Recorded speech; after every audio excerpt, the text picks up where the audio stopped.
ఇప్పుడే duet movie అయితే చూశాను. మూవీ చూసిన తర్వాత ఒక్క మాట చెప్పాలంటే మనకు హీరో మెటీరియల్ కాదన్నారు కదా! కామెడీలో కామెడీ చేస్తున్నారు. యాక్షన్‌లో యాక్షన్ చేస్తున్నారు.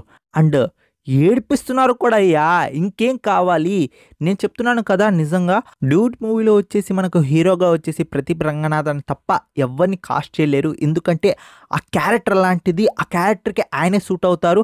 అండ్ ఎక్సలెంట్‌గా పర్ఫార్మెన్స్ చేశారు. మూవీ బేసిక్ ప్లాట్ ఏంటి అంటే మన హీరో ప్రేమిస్తే ఎంత దూరమైనా వెళ్తాడు. దానికోసం ఏదైనా చేస్తాడు. ఇది బేసిక్ ప్లాట్ అన్నమాట. దీనికి మినహాయిస్తే నేను ఏం చెప్పను. జస్ట్ మీరు థియేటర్‌లో ఎక్స్‌పీరియన్స్ చేయండి. దాని తర్వాత మాట్లాడుకుందాం. అండ్ ఇంకో విషయం ఏంటి అంటే మనకు స్టార్టింగ్ మూవీ కొంచెం స్లోగా వచ్చేసి స్టార్ట్ అవుతుంది. ఒక 15 లేకపోతే ఒక 20 మినిట్స్ తర్వాత మూవీ అందుకుంటది చూసుకోండి. మీరు ఆగమన్నా ఆగదు. ఫిఫ్త్ గేర్‌లో వచ్చేసి ఎవడడ్డొచ్చినా కొట్టుకొని వెళ్ళిపోతా ఉంటది. ఆ మాదిరి ఎంటర్‌టైన్‌మెంట్ అయితే ఉంటుంది. ఎలా ఉంటుందంటే సిట్యుయేషన్ కామెడీ ఉంటుంది. మీరు పడి అయితే నవ్వుకుంటారు. అలా కొన్ని సీన్స్ అయితే ఉంటాయి. దాని తర్వాత ఆ స్టోరీ వెళ్తూ ఉంటుంది. దాని తర్వాత కొంచెం ఒక చిన్న ప్లాట్ ఉంటుంది. ఇలా మీకు మూవీ స్టోరీ అనేది ఫస్ట్ హాఫ్‌లో క్లారిటీ అయితే వచ్చేస్తుంది. ఫుల్ ఆఫ్ ఎంటర్‌టైన్‌మెంట్‌గా అయితే వెళ్ళిపోతూ ఉంటుంది. బట్ నేను ముందే చెప్తున్నాను. స్టోరీ అనేది మనకు అంతగా కొత్తదనం అయితే ఏమి ఉండదు. ఎందుకంటున్నానంటే ఇలాంటి స్టోరీ మనం చాలా చూస్తుంటాం. బట్ ప్రెజెంటేషన్ ఉంటుంది కదా! Presentation main. అలానే కామెడీ మెయిన్. అలానే మనకు ఎమోషన్ టచ్ కూడా ఇచ్చారు. ఆ ఎమోషన్ టచ్ కూడా మనకు చాలా రిఫ్రెషింగ్‌గా అయితే అనిపిస్తూ ఉంటుంది. ఆ లాస్ట్ 20 మినిట్స్ ఉంటది చూసుకోండి. పీక్స్ లెవెల్ ఇంటర్వెల్ అన్నమాట.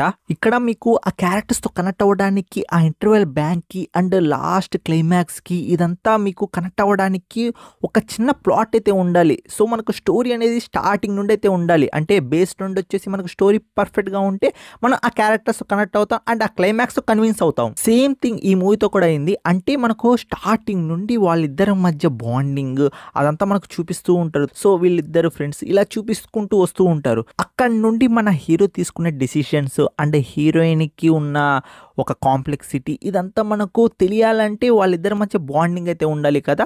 సో అందుకోసం మూవీ అనేది నాకైతే స్టార్టింగ్ కొంచెం ట్రబుల్ అయితే ఇచ్చింది. దాని తర్వాత ఆ కామెడీ, ఆ పిచ్చింగు మొత్తం పర్ఫెక్ట్‌గా వచ్చేసి ఫేస్ అయితే అయిపోయింది. ఇదంతా ఎందుకు చెప్పానంటే హీరో డెసిషను అండ్ మనకొచ్చేసి సెకండ్ హాఫ్‌లో కొన్ని సీన్స్ ఉంటాయి. అండ్ లాస్ట్ క్లైమాక్స్ ఇదంతా కొంతమందికి నచ్చకపోవచ్చు. సో అందుకోసం మనకు పర్ఫెక్ట్ ఫేసింగ్ కావాలన్నాను కదా!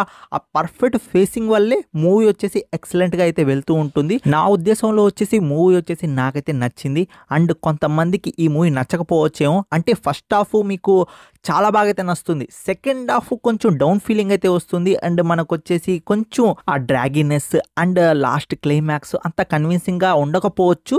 బట్ అయినా గానీ మూవీ ఎక్సలెంట్‌గా అయితే ఉంటుంది. ప్రదీప్ రంగనాథన్ అయితే చించి అవతలేసేశారు. మూవీ వచ్చేసి నేను పర్ఫెక్ట్ అనడం లేదు. బట్ అయినా గానీ థియేటర్‌లో ఒకసారి ప్రశాంతంగా అయితే మూవీ అయితే చూడొచ్చు. మన టికెట్ రేట్‌కి ఈ మూవీ వర్త్ ఇట్టే. ఈ మూవీ పాజిటివ్ చెప్పాలనుకుంటే ప్రదీప్ రంగనాథనే మెయిన్ పాజిటివ్. ఆయన కామెడీలో కామెడీ చేస్తున్నారు. యాక్షన్‌లో యాక్షన్ చేస్తున్నారు. అండ్ ఏడిపిస్తున్నారు కూడా. సో ఆయనే వచ్చేసి పెద్ద పాజిటివ్ అన్నమాట. అండ్ ఆయన స్వాగ్ ఉంటుంది చూసుకోండి. అది వేరే లెవెల్. అండ్ ఇంకో పాజిటివ్ ఏంటి అంటే మ్యూజిక్ అండి. మ్యూజిక్ వచ్చేసి సూపర్‌గా అయితే ఉంటుంది. కొన్ని సీన్స్ దగ్గర మీరు సెంటి అయిపోతారు. ఎందుకంటే ఆ సీన్‌కి, ఆ మ్యూజిక్‌కి మీరు ఇన్వాల్వ్ అయిపోతారు మూవీతో. అండ్ ఇంకో పాజిటివ్ ఏంటి అంటే స్క్రీన్ ప్లే అండి. స్క్రీన్ ప్లే మనకొచ్చేసి చాలా అంటే చాలా బాగా వచ్చేసి తీసుకువెళ్తూ ఉంటారు. ఎక్కడ బోర్ కానీకుండా అయితే మూవీని వచ్చేసి ట్విస్ట్ అండ్ టర్న్స్‌తో అయితే తీసుకొని వెళ్తూ ఉంటారు. బట్ అయినా గానీ సెకండ్ హాఫ్‌లో కొన్ని దగ్గర బిట్ స్లోగా అయితే అనిపించింది. నేను పాజిటివ్‌లో వేయడం లేదు. ఎందుకంటున్నానంటే మన దాంట్లో చాలా స్టోరీస్ ఇలా మనం చూసున్నాం. బట్ అయినా గానీ స్క్రీన్ ప్లేతో మనకు కట్టిపడేశారు. అంటే కొంచెం రిఫ్రెషింగ్‌గా, కొత్తదనంగా అయితే చూపిచ్చారు. ఇంకా నెగెటివ్ విషయానికొస్తే second half little bit slow అయితే అవుతుంది. కొంచెం ప్రెడిక్ట్ చేస్తాం ఇది అవుతుంది అని. సో కొంచెం మూవీ అనేది సెకండ్ హాఫ్‌లో డౌన్ అయింది. అండ్ ఇంకో నెగెటివ్ ఏంటి అంటే ఇది నా పర్స్పెక్టివ్. అంటే మనకు క్లైమాక్స్ అందరికీ అది కన్వీనియంట్‌గా ఉండకపోవచ్చేమో. బట్ కొందరికొచ్చేసి ఈ మూవీ చాలా బాగా అయితే నచ్చుతుంది. కొందరికొచ్చేసి ఈ మూవీ ఓకేష్ ఫిల్మ్ లాగా అయితే అనిపిస్తుంది. బట్ నా ఒపీనియన్ వరకు మూవీ ఈజ్ గుడ్. ఖచ్చితంగా ఒకసారి థియేటర్‌లో అయితే చూడొచ్చు. ఓవరాల్‌గా నా ఒపీనియన్ ఏంటి అంటే మూవీ వచ్చేసి బాగుంది. బట్ హై ఎక్స్‌పెక్టేషన్స్‌తో మూవీకి అయితే వెళ్ళకండి. కొంచెం డిసప్పాయింట్ అవుతారు. బట్ థియేటర్‌లో ఖచ్చితంగా ఒకసారి చూడదగిందే. ఈ మూవీకి నా పర్సనల్ రేటింగ్ వచ్చేసి 6.8 అయితే ఇస్తాను ఔట్ ఆఫ్ 10కి. ఈ వీడియోకి అయితే ఇంతే ఫ్రెండ్స్. నెక్స్ట్ రివ్యూతో అయితే కలుసుకుంటాను. Take care. Bye bye. See in the next video friends.